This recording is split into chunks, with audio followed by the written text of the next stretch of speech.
Students, आज आपण इयत्ता 10वी मध्ये भूगोल विषयाचे प्रकरण 2 आणि 3 याचा तुलनात्मक अभ्यास या ठिकाणी आज आपण करणार आहोत.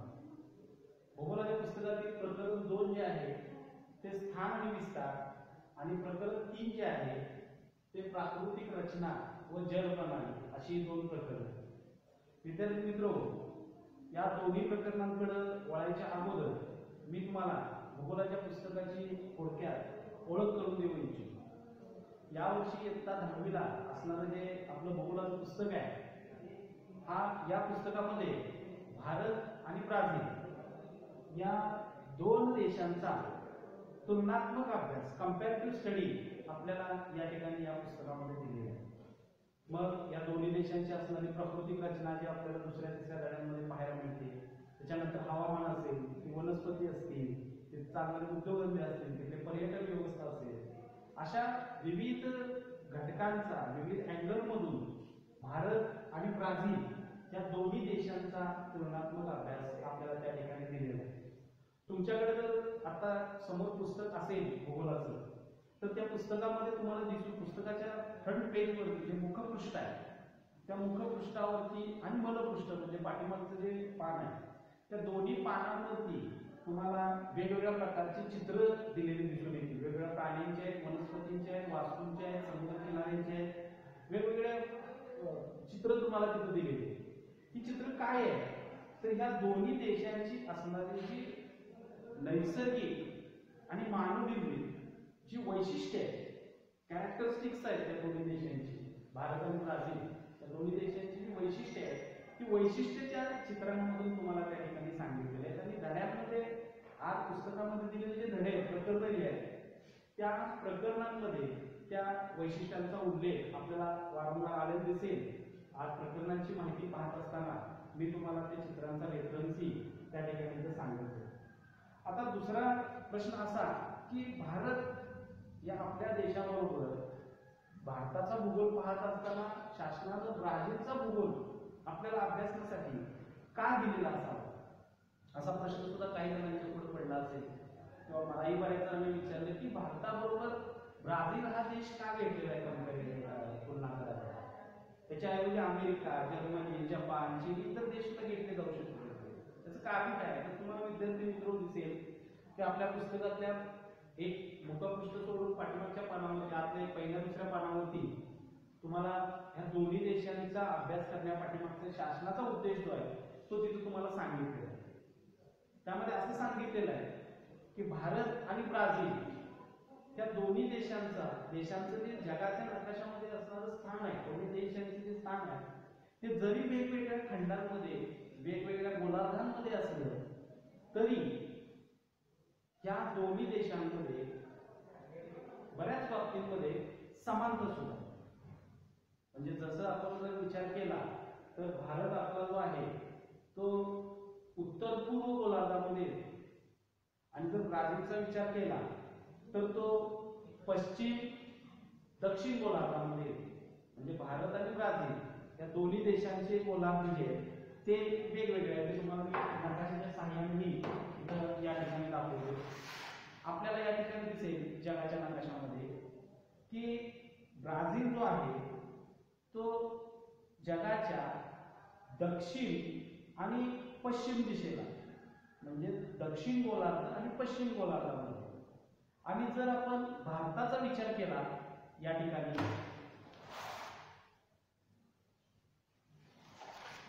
आपला भारत आहे जगाच्या नकाशामध्ये. आपण जगाचा नकाशा बघितला की आपल्याला भारत ओळखतो सहजासहजी. ब्राझील जरा नवखा देश आहे म्हणून मी इथे मेन्शन केलं. भारत तुम्हाला ओळखता येईल आशिया खंडामध्ये. तर आपल्या भारताचं जे स्थान आहे ते विषुववृत्ताच्या म्हणजेच पृथ्वीच्या उत्तर गोलार्धामध्ये आणि पूर्व गोलार्धामध्ये, म्हणजे दोन्ही देशांचे जे स्थान आहे ते काय आहे, वेगवेगळ्या खंडांमध्ये.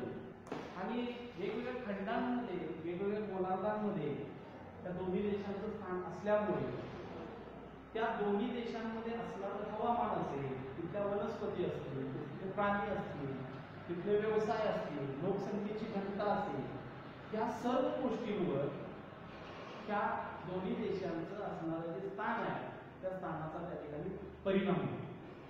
म्हणून मग आपल्याला असं दिसून येईल की भारताचं असणारं हवामान आणि ब्राझीलचं असणारं हवामान यामध्ये फरक आहे. आपल्या इकडे जसा जून ते ऑक्टोबर पर्यंत पावसाळा सुरू होतो तसाच पावसाळा ब्राझीलमध्ये सुरू होतो असं नाही, कारण ब्राझीलचं जगाच्या नकाशामध्ये असणार किंवा पृथ्वीवरती असणारं जे स्थान आहे ते वेगळ्या गोलार्धामध्ये वेगळ्या खंडात आहे. आणि या म्हणजे या पद्धतीने दोन्ही देश वेगवेगळ्या खंडात आहेत, वेगवेगळ्या गोलार्धात आहेत. मात्र काही बाबतीत भारत आणि ब्राझील यांच्यामध्ये समानता सुद्धा आहे. जसं सांगायचं झालं तर अर्थव्यवस्थेच्या बाबतीत आपल्या भारताची अर्थव्यवस्था मिश्र पद्धतीची मिश्र स्वरूपाची अर्थव्यवस्था आहे. आपण इयत्ता 9वीमध्ये अर्थव्यवस्थेचे 3 प्रकार पाहिलेले. इतिहासाच्या धड्यामध्ये 4था धडा जो आहे इयत्ता 9वीचा आर्थिक विकास या प्रकरणामध्ये तुम्हाला अर्थव्यवस्थेचे 3 प्रकार दिलेले आहेत. त्यामध्ये पहिला प्रकार आहे भांडवलशाही अर्थव्यवस्था, दुसरा प्रकार आहे समाजवादी अर्थव्यवस्था आणि तिसरा प्रकार आहे मिश्र अर्थव्यवस्था.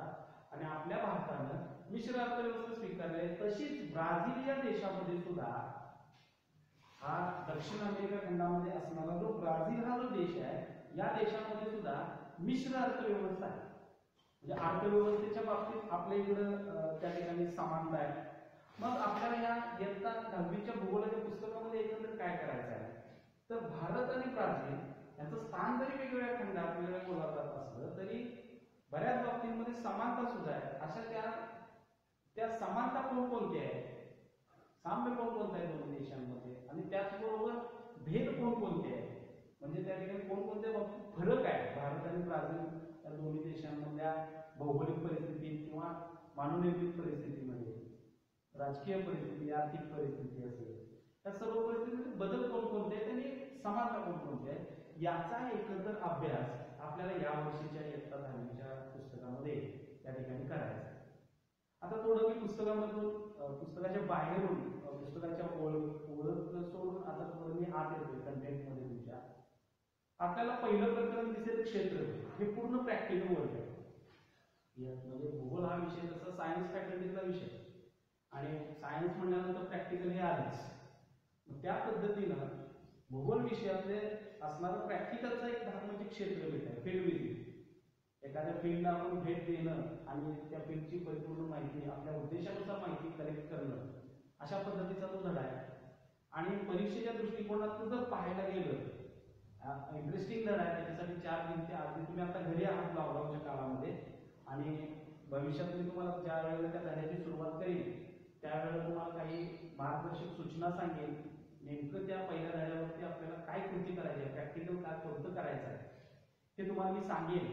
त्या पद्धतीने तुम्ही घरी आहात ते प्रॅक्टिकल तुम्ही करू शकता. त्यामुळे सध्या पहिलं जे प्रकरण आहे ते आपण थोडं बाजूला ठेवतो आणि दुसऱ्या आणि तिसऱ्या प्रकरणापासून आपण पुढे वळतो.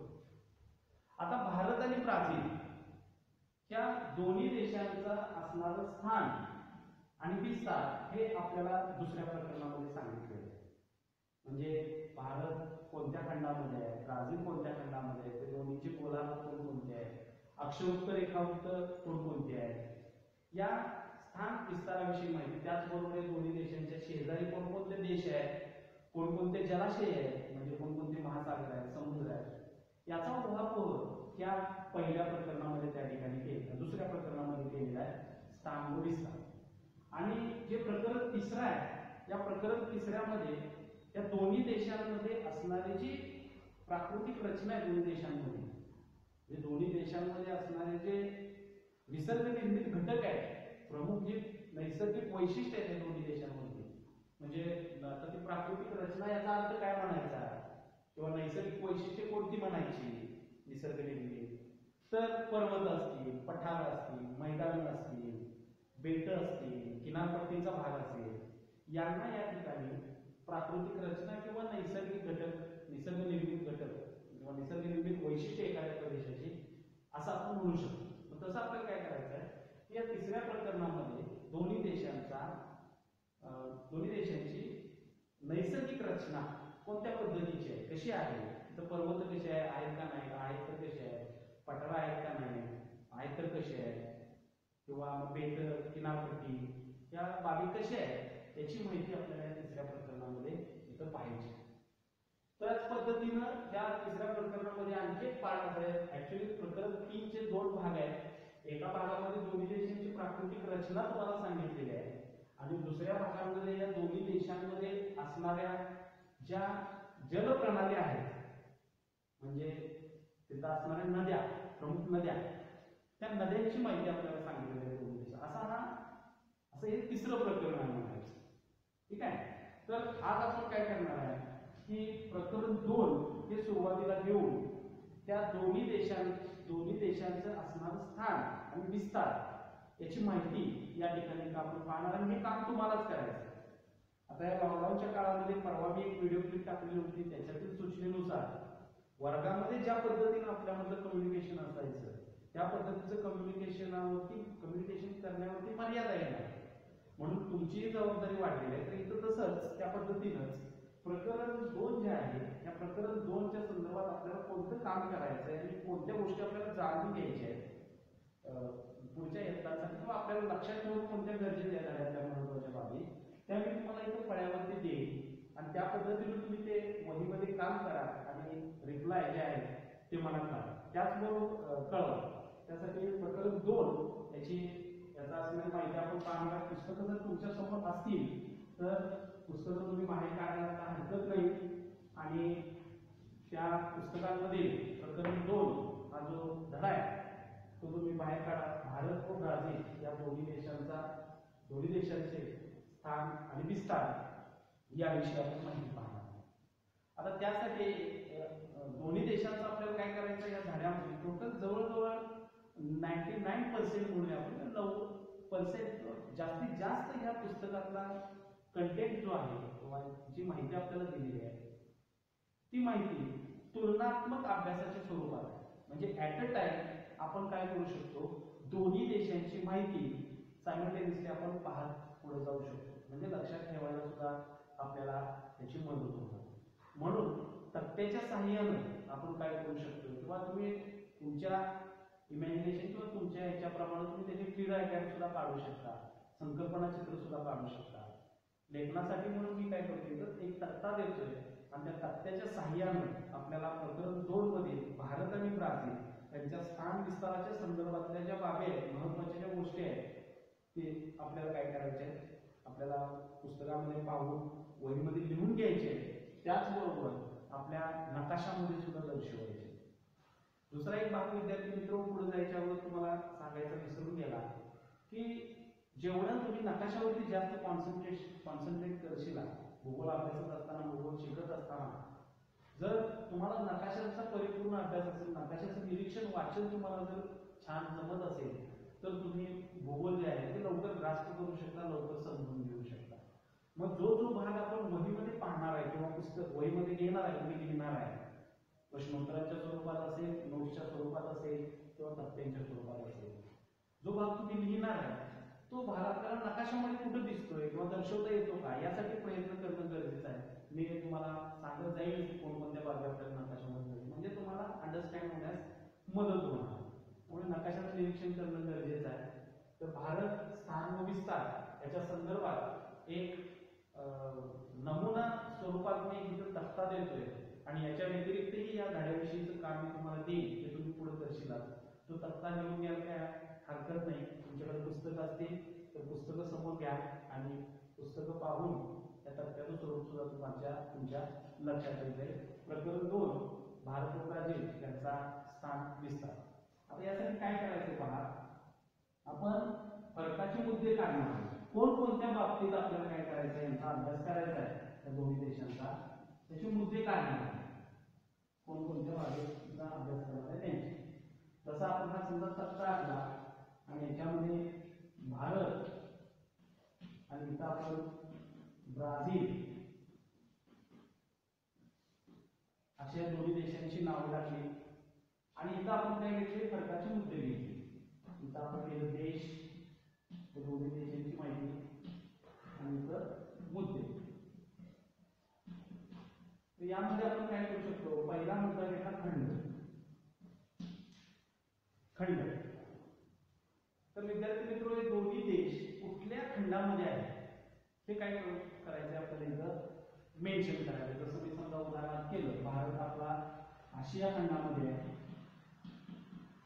आशिया खंड, आणि ब्राझील हा जो देश आहे तो दक्षिण अमेरिका खंड आहे, दक्षिण अमेरिका. या पद्धतीने काय केलेलं आहे, त्या दोन्ही नावं लिहिलेली आहेत. तुम्हाला काय करायचं आहे की मी इथं जे मुद्दे आहेत, ज्याच्या नोट्स काढायचे मला आपण जो तक्ता जो तयार करायचा आहे, माहिती पाहिजे त्याचे मुद्दे मी तुम्हाला इथं देत जाईल. तसं वर्गामध्ये सुद्धा येता नवीन असताना आणि तक्ते आपण केलेले आहेत, म्हणजे तुम्हाला मुद्दे द्यायचे देत होतो आणि तुम्ही त्याच्यावरून ते तक्ते पूर्ण करत होता. तसंच काय करायचं आहे की इथं मी तुम्हाला मुद्दे देत जाईल आणि ते मुद्दे काय करायचे आहेत, तुम्हाला पुस्तकाचं वाचन करून त्याच्यामध्ये लिहायचे. ते मुद्दे कोणकोणते आहेत, तर ते मुद्दे मी इथे जर तुमच्याकडे वही असेल त्या वहीमध्ये तुम्ही ते मुद्दे अशा पद्धतीने विचार टाकून लिहायला काही अडचण नाही. दुसरा मुद्दा आपण घेतला अक्षांश. तुम्हाला पुस्तकामध्ये या धड्यामध्ये सुरुवातीच्याच पेजमध्ये दोन्ही देशांचे अक्षांश आणि रेखांश हे दिसतील आणि काही ठिकाणी ब्लॅक ही दिसेल, तुम्हाला डॉट डॉट दिसेल. अक्षांश आणि रेखांश सांगत असताना भारताचा अक्षांश अमुक अमुक मिनिट आणि पुढे ब्लॅक दिसेल, एवढे सेकंद आहे असं. त्या ब्लॅक जागा कोणत्या आहेत त्या मी तुम्हाला पुढच्या व्हिडिओमध्ये त्या ठिकाणी सांगणार आहे. तोपर्यंत तुम्हाला ते नकाशाचं निरीक्षण करून सांगता येतात का ते पाहायचं आहे. अशा पद्धतीनं अक्षांश आणि रेखांश असे दोन मुद्दे घेतले, हे दोन्ही मुद्दे तुम्ही इथं लिहू शकता पुस्तकातले पाहून. दुसरी गोष्ट, चौथा मुद्दा आपण घेऊ शकतोय गोलार्ध. मागाशी सांगितलं त्या पद्धतीनं गोलार्ध हा मुद्दा घेतला. म्हणजे हे दोन्ही देश कोणत्या गोलार्धामध्ये, 4 गोलार्ध आहेत, तुम्हाला अनेक वेळा सांगितलेले आहेत. हे 4 गोलार्ध कोणते आहेत, आपण जर पृथ्वीचा विचार केला तर, आणि विषुववृत्त आहे असं आपण समजलंय, विषुववृत्त आहे तर विषुववृत्ताच्या दक्षिणेला असणारा दक्षिण गोलार्ध, विषुववृत्ताच्या उत्तरेला असणारा उत्तर गोलार्ध. आणि आपण हे ग्रीनिच रेखावृत्त आहे म्हणलं पृथ्वीच्या मध्यातून जाणार, तर या ग्रीनिच रेखावृत्ताच्या पूर्वेकडचा हा गोलार्ध म्हणजे पूर्व गोलार्ध, ग्रीनिच रेखावृत्ताच्या पश्चिमेला गोलार्ध म्हणजे पश्चिम गोलार्ध. असे पृथ्वीचे हे 4 गोलार्ध. म्हणजे 4 गोलार्धांपैकी कोणत्या गोलार्धात देश आहे हे काय करायचं आहे, आपल्याला इथं मेन्शन करायचं आहे. पुस्तकामध्ये वाचन केल्यानंतर समजेल. इथं मी फक्त 4 मुद्दे तुम्हाला इथं याचे दिलेले आहेत तक्ताचे. ते 4 मुद्दे तुम्ही व्हिडिओ पहा. व्हिडिओ पाहून झाल्यानंतर तक्ता ऐका, तक्ता वहीमध्ये घ्या आणि याचे मुद्दे तुम्ही लिहून मला रिस्पॉन्स द्या, म्हणजे मला रिप्लाय द्या. आणि त्याच्यानंतर पुढचे मुद्दे पुढच्या व्हिडिओमध्ये मी तुम्हाला देत जाईल. त्या पद्धतीने तुम्ही काय करू शकता, हा तक्ता जो आहे तो तक्ता पूर्ण करू शकता. पुढच्या व्हिडिओमध्ये याच्या पुढचे असणारे मुद्दे याची माहिती आपण पाहणार आहोत. आता नकाशा भागाच्या बाबतीत तुम्हाला भाग सांगतोय. आता इथं काय काम करायला एक भाग लक्षात आला का पहा, की हे जे मुद्दे दिलेले आहेत ते मुद्दे पुस्तकात पाहून या ठिकाणी भारत आणि ब्राझील यांच्यामध्ये लिहायचे अक्षांश रेखांश. आणि तेवढ्यावरतीच आपण थांबणार नाही, तर हे जे ह्या ज्या बाबी आहेत त्यामध्ये आलेले ते आपण काय करणार आहे, आपला असणारा भारताचा नकाशा आणि ब्राझीलचा नकाशा या दोन्ही नकाशांमध्ये मुद्दे जे आहेत ते आपण दर्शवण्याचा प्रयत्न करणार आहे. म्हणजे प्रॅक्टिकल वर्क सुद्धा थिअरी बरोबर आपलं होऊन जाईल. विद्यार्थी मित्र, या ठिकाणी इथं ही जी तुम्हाला शिकवलेली पद्धत किंवा अध्ययनाची पद्धत जी तुम्ही वापरत आहात किंवा शिकवलेली मी अध्यापनाची पद्धत वापरतोय, ही पद्धत म्हणजे Q3R मेथड आहे. Q3R थोडं विषयांतर होते, मात्र आपण कोणत्या पद्धतीने शिकणार आहोत किंवा अभ्यासणार आहोत या वर्षीचा भूगोल ते तुमच्यापुढे येणं गरजेचं आहे. म्हणजे तुम्हाला आपण कसा अभ्यास करायचा इथून पुढे हेही लक्षात येईल. Q3R मेथड तुम्हाला सांगतो तुम्ही, ज्याच्यामध्ये Q म्हणजे क्वेश्चन, म्हणजे तुम्हाला मी आता इथे क्वेश्चन दिले, हे मुद्दे म्हणजे तुम्हाला काम दिलं, क्वेश्चन दिला. त्यानंतर 3R याच्यामधला पहिला R आहे रीडिंगचा, म्हणजे तुम्ही काय करणार आहे, हे मुद्दे तुम्हाला दिल्यानंतर तुम्ही पुस्तक वाचणार, म्हणजे पहिला R झाला तुमचं रीडिंग. दुसरा R आहे रायटिंग, म्हणजे तुम्ही काय करणार आहात, क्वेश्चन दिलेले आहेत म्हणजे मुद्दे दिलेले आहेत, त्या मुद्द्याप्रमाणे तुम्ही पुस्तकाचं पाहून लिहिणार आहात म्हणजे रायटिंग. आणि तिसरा R असणार आहे रिव्ह्यू, सिंहावलोकन करायचं आहे आपल्याला. म्हणजे आपण जो भाग अभ्यास केला हे पाहिलं वाचलं लिहिलं, नकाशा बांधला, त्याचं काय करायचं आहे, मनन चिंतन करायचं आहे, सिंहावलोकन करायचं आहे. आज आपण हा भाग पाहिला म्हणून 15 दिवसांना लगेच लक्षात राहणार आहे कसं असं होणार नाही. आपल्याला काय करावं लागणार आहे, 8 दिवसातनं 15 दिवसातनं एकदा ते डोळ्याखाली घालावं लागणार आहे, रिव्हिजन करायला लागणार आहे. म्हणजे रिव्ह्यू करणं सुद्धा तितकंच गरजेचं आहे. रिव्हिजन जर नाही झालं तर आपण केलेल्या कामांपैकी 50% काम जे आहे ते व्यर्थ झाल्यासारखं असतं. त्यामुळे रिव्हिजन ही तितकंच महत्वाचं आहे. तर आपल्याला भूगोल विषयाचा अभ्यास जवळजवळ 90% म्हणूया आपण या मेथडनं वर्षभरात करायचं. ठीक आहे. तर यासाठी तुम्ही हा चार्ट घेऊन घ्या, म्हणजे तुमच्याकडे क्यू येईल या पद्धतीने, आणि 3R जे आहे ते तुम्हाला करायचं आहे. सिंहावलोकनचा एक रिव्ह्यूचा एक भाग असा की तुम्ही काय केलं पाहिजे, तुम्ही हा चार्ट तयार झाल्यानंतर मोबाईलच्या माझ्या वैयक्तिक व्हॉट्सअप क्रमांकावरती या चार्टचे फोटो तुम्ही पाठवू शकता. म्हणजे तुम्ही कितपत काम केलेलं आहे हे माझ्या लक्षात येईल. तुमच्या शंका असतील माझ्या यूट्यूब चॅनलवरती कमेंट करा. त्या व्हिडिओवरती त्या शंकेच्या समाधानासाठी वेगळे व्हिडिओ आपण या ठिकाणी करूया. नकाशा भागाच्या संदर्भात तुम्हाला एक भाग सांगू इच्छितो मी, की जो भाग इथे येणार आहे तो भाग पूर्ण आपण नकाशामध्ये दर्शवणारच आहे. तो भाग आपण काय करणार आहे, पुढच्या व्हिडिओमध्ये याच्या पुढचे मुद्दे, स्थान व विस्तार, याच्यामध्ये 4 मुद्दे सोडून याच्या पुढचे येणारे जे मुद्दे, साधारणतः अजून 4 मुद्दे येणार आहेत. ते 4 मुद्दे आणि नकाशा भागाचं काम म्हणजे भारत आणि ब्राझील या दोन्ही देशांमध्ये हे तत्काळचे मुद्दे आपण कसे दर्शवायचे ते आपण पुढच्या व्हिडिओमध्ये पाहणार. विद्यार्थी मित्र, आजच्या याच्या लेक्चरसाठी एवढा भाग पुरेसा आहे असं मला वाटतं. याच्यावरती तुम्ही काम करावं आणि मला रिप्लाय द्यावा ही विनंती. व्हिडिओ आवडल्यास नक्की लाईक करा, त्याचबरोबर शेअर करा आणि सबस्क्राईबही करा. त्यामुळे सबस्क्राईब घ्यायचं होतं तुम्हाला, त्या गोष्टी केल्यामुळे तुम्हाला काय ज्या वेळेला शाळेमध्ये घरातून जरी वर्क फ्रॉम होम करून व्हिडिओ जरी तयार केले आहे, जरी सेंड केले, शेअर केले माझ्या चॅनलवरती, तरी तुम्हाला ते आणि त्याचे अलर्ट मिळतील आणि तुम्ही व्हिडिओ पाहू शकता. दुसरी गोष्ट, एक QVQR मधील आज जे शेवटचं मी सांगितलं रिव्ह्यू म्हणजे सिंहावलोकन करत असताना सुद्धा तुम्ही हे यूट्यूब चॅनल पुन्हा पुन्हा वारंवार काय करू शकताय, पाहू शकताय आणि उजळणी करून घेऊ शकताय. तर या पद्धतीनं प्रकरण 2 मधील स्थान विस्तार, भारत आणि ब्राझील या दोन्ही देशातील देशाच्या संदर्भातले 4 मुद्दे तुम्ही वहीमध्ये लिहा आणि त्या ठिकाणी पाठवा. पुढच्या व्हिडिओमध्ये आपण पुढच्या भागाची माहिती जी आहे ती आपण पाहणार. धन्यवाद.